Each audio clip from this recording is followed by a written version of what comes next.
How much battery is left? Doesn't show. Oh! Oh, What this the has no battery. Hi everyone. Hello. Hey. Hi. So, oh my gosh, my voice is cracking. Somehow. Oh, is it because you were yelling on a microphone all day yesterday? Oh my gosh, don't remind me. That feels like a week ago for some reason. It was literally just yesterday, but that's also why you're wrecked. That's also why I got this sweet tan. Check that out. Dude, like my forehead, I don't think I've ever gotten sunburned before, but like my forehead feels like there's like a layer of leather on it. It looks like a layer. I can literally Really? see it. Yeah. You can see when it? you go like this. Yeah. You need to moisturize. Oh my god, I can feel it. I you know. need to moisturize. I You know. yell at me for moisturize. No, I've never gotten sunburned before. This is why. Yeah. Anyway, all day I kept thinking I was wearing a visor because there was like some sensation on my forehead, and I was like, "What is on my forehead?" And then I would touch it, and I felt like a couch. I had a lot of stuff in the queue as far as content I wanted to do this week, and to be honest, I am wrecked. This last week's video was the Drift League tech, and in between the last video and what you guys are going to be watching today, the Drift League Round 1 2021 occurred, and it was our first 2-day event, it was our first shootout, and it was our first event at Willow Springs. I am wrecked. Mark is wrecked. Have you ever heard of track day hangovers? It's a track day hangover, truly. My body, I cannot feel my body. I don't even know if I'm dreaming this right now, like truly. So I was sitting here telling Mark, like, I need to go film something outside. And then I sat down on the couch and I'm like, bro, I ain't getting up right now. So Mark went, got the tripod, got the camera. I have not gotten up. I'm on this couch with a blanket, my water. I wrote down some questions because I thought a good video would be to just recap what this weekend was about. Yeah, just kind of go from there. I'm like kind of talking in slow motion. You're literally talking like I talk every day. Going into the weekend, what were your expectations? Were those expectations accurate? Or like, what was the outcome?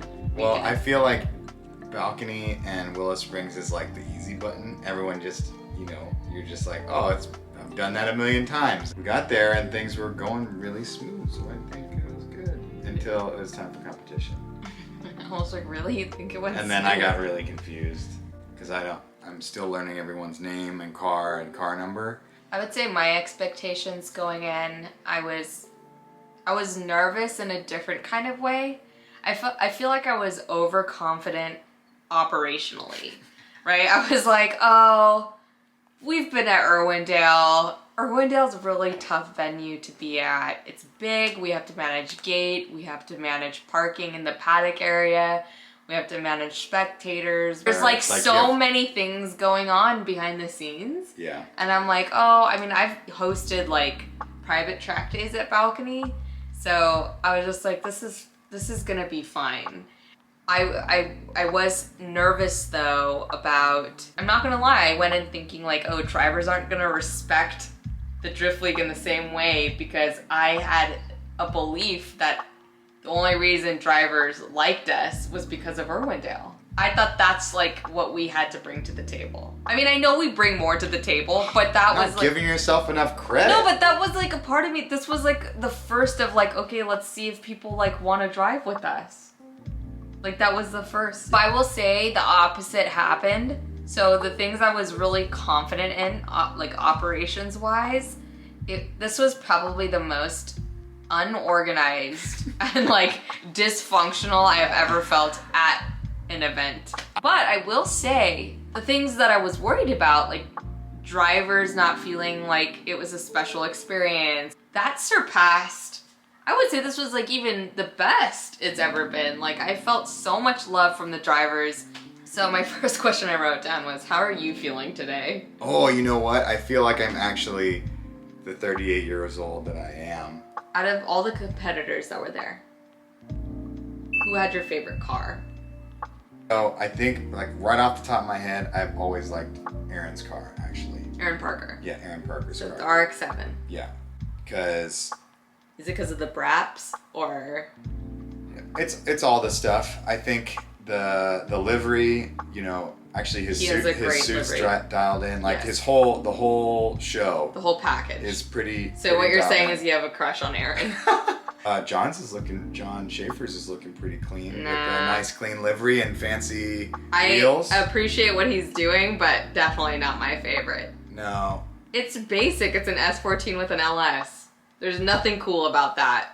And I can say that because I have a Z with an LS. Yeah, that's true. Sorry, John.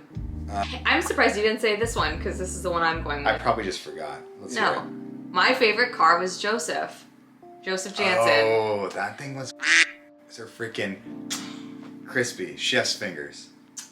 And the reason why I love that car is because it doesn't look like a race car. Cabot Cordoso, I actually was rooting for him the most because he's a young gun.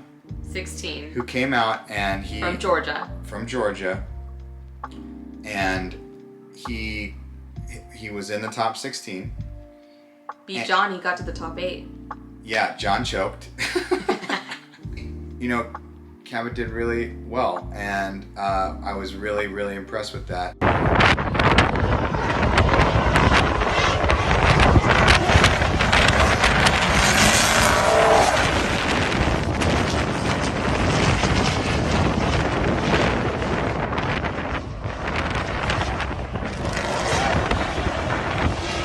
Seeing Pierre come out because he's from France. I'm like, dude. Well, oh yeah, and he did really well. And he did really well. Got real fast. And I don't know, like, I don't know if you remember, but I was texting you on Friday about if you knew anyone with a Holly EFI. His car was like totally not even starting on Friday, and he had to like run around and find someone to like be able to start his car and like tune the car and like all like it was this disaster. Mm-hmm. So it was like that was a cool, you know, overcoming story that I really liked. I also interacted with Alex Anderson's team a ton, and I just like love their vibe. They're like such good people, and I'm like, I really like you guys, and I found myself cheering for them a lot because they're just like really nice, solid group of people that I feel like deserve to win. And Alex gave Sean a run for his money with the one more times twice. Yeah. That was sick. I did find myself cheering a ton for Cisco.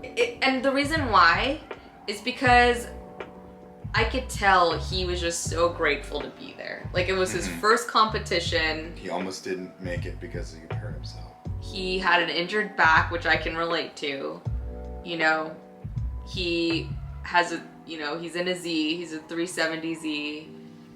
But I just loved his attitude the whole time. He was just like so grateful to be there. He was very like community oriented. He was just like, this is my dream. This is my dream. Like, so I like, when you see people like that, you like want to see them succeed. Yeah. You know, it was just like, oh, I'm so happy you're here, Cisco. I'm so glad you're going for it. No matter what struggle, you know, you're doing it. Kind of talked about this, but who do you feel like had the best style? I think Sean has a lot of style. I was gonna say Sean.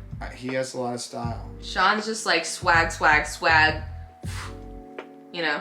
Yeah. It's pretty... Like, that's cool, man. I'm just gonna huck it in there. That's cool. Yeah. What was your favorite moment of the event? Do you have one? Super dangerous moment. But when the wheel came flying off and hit Riley's car. How was that your favorite moment?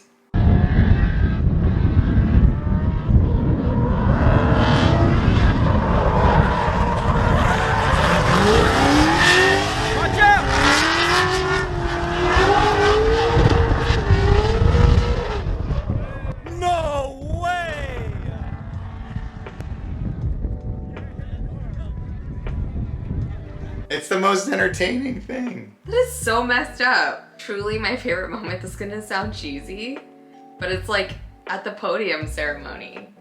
It's like that moment of relief and this like deep understanding of like, this is why I do it. I know that's super cheesy, but it's like, It's like seeing them happy and celebrating and seeing all it makes sense. It's that like makes sense. Every event I could cry at the podium ceremony. I'm like, this is beautiful. No, that's good. That's good. I love it. I love that part. That's truly the reason why we do it. And I sent out an email to the drivers today, like how the Drift League staff is made up of a staff of people who are all drivers, enthusiasts, and competitors from all facets of racing. Mm-hmm. So, like, we're not just event organizers, right? Like, we have this deep appreciation because we have an understanding of what it takes to get there, one, and what it takes to actually have a program in place to win. Like, because that's some next level stuff, truly. Mm-hmm. So, when you make it to the podium, it's not just because you're a good driver, it's because you've had, like, months, years, like, all of this stuff coming together in this perfect harmony to work out, finally. Something like the that. second question I had was, what was your least favorite moment of the event? My least favorite moment was watching hit the wall with Richard at Bonnie with the Corvette. Yeah. He was fine though. Yeah, just sucked. It was pretty bad accident. Yeah.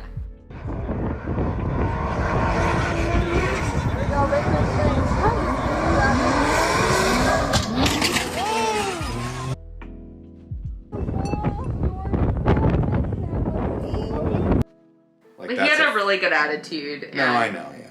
But it was. But what I was talking to him afterwards, and I was like, dude, at least you crashed going hard. I mean, yes, it was a mistake, but it wasn't like he understeered into the wall or like he was like full on committed. Yeah. But truly, my least favorite moment was watching Josh's wheel fly into the sky, and me from my standpoint, like my number one thing is making sure no one dies at an event. Like truly, that's why we like have to yell at people all the time, is like to not die. Mm-hmm. And seeing that made me like, it felt like time completely stopped and I was frozen and I was so far away and I couldn't yell at anyone, I couldn't tell anyone to stop. It was just fate taking its course. And I was terrified. I'm like, I literally closed my eyes and I was like, please God, don't hit anyone. Yeah. That was the first thing that was on the radio. Did it hit anyone? Did it hit anyone? I asked the question 3 times. And then finally someone said it hit a truck. Didn't hit anyone. So I was like, oh my God, thank you. That was your favorite moment? It wasn't like favorite, it was just like... That was your favorite moment? The moment that stuck out the most. What about behind the scenes of tech? What are some things you see?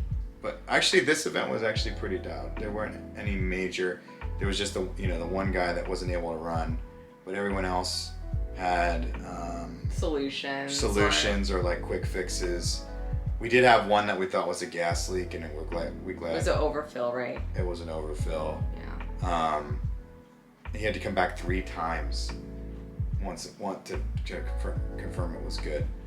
But this is why we require SFI stuff, because like if something were to catch on fire, when you have like that foam and the padding, it acts like a slow wick versus like an explosion. Right. And a bladder. Don't they usually run bladders too? Yeah. I wrote down behind the scenes of judging and announcing. Y'all, I never want to announce again. The hardest part was commentating on like a play-by-play of what was happening during the run. And I found myself saying the exact same thing every time. See, that was the stuff I couldn't hear. No, but I don't think, like, because you're speaking over the action, I don't think anyone really caught it. Because it's more about, like, keeping up the excitement of what's happening. Yeah. Right? So then I found myself saying almost the same thing. Oh, there you have the lead car going in hot on initiation, filling in outer zone 1 and outer zone 2, close to the wall, spraying debris at all of the spectators, going around the greenhouse. Impressive run, keeping up that speed as they finish out the course strong. Did you just say impressive. That? Did you say that 16 times? Impressive showing by both drivers. Now let's see what they do when they switch places. That was it? That's what I did every time. No good. One knows.